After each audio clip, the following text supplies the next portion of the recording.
திருப்பத்தூரில் டீ கடையில் இருந்த இரும்பு ஸ்டாலை தூக்கி சென்ற மர்ம நபர்கள்.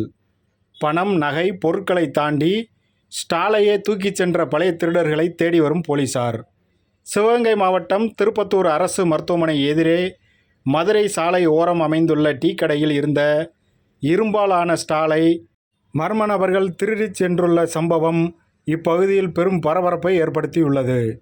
திருப்பத்தூர் நாகப்பா நகரைச் சேர்ந்தவர் சுப்பிரமணியன், வயது 56. இவர் 30 வருடத்திற்கு மேலாக திருப்பத்தூர் அரசு மருத்துவமனைக்கு எதிரே டீ கடை மற்றும் டிஃபன் கடை நடத்தி வருகிறார். இவர் மருத்துவமனை அருகில் உள்ள வள்ளலார் மடம் நிர்வாகியாகவும் உள்ளார். இந்நிலையில் அரசு மருத்துவமனைக்கு வரும் நோயாளிகளுக்கும் உடன் தங்கி இருப்பவர்களுக்கும் இவரது கடை மிகவும் பயனுள்ளதாக இருந்து வருகிறது.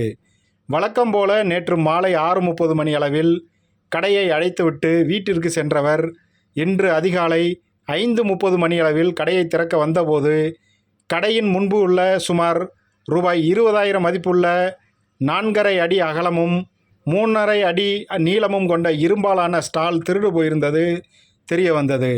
புதிதாக வாங்கப்பட்டு பயன்படுத்தி வந்த இந்த ஸ்டாலை திருடிச் சென்ற மர்ம நபர்கள் குறித்து திருப்பத்தூர் நகர் போலீசார் அருகில் உள்ள கண்காணிப்பு கேமராக்களை ஆய்வு செய்து விசாரணை நடத்தி வருகின்றனர்.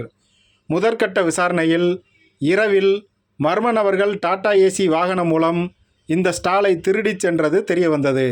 பின்பு வீட்டில் இருந்த வேறு ஒரு ஸ்டாலை பயன்படுத்தி அதில் பாய்லர் மற்றும் பால் சட்டி வைத்து வியாபாரம் செய்தார்.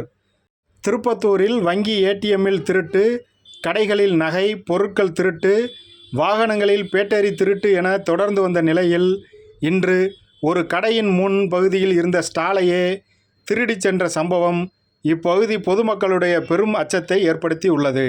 இந்நிலையில் இரவு நேரங்களில் ரோந்து பணியை அதிகரிக்க வேண்டுமென பொதுமக்களும் சமூக ஆர்வலர்களும் வேண்டுகோள் விடுத்துள்ளனர்.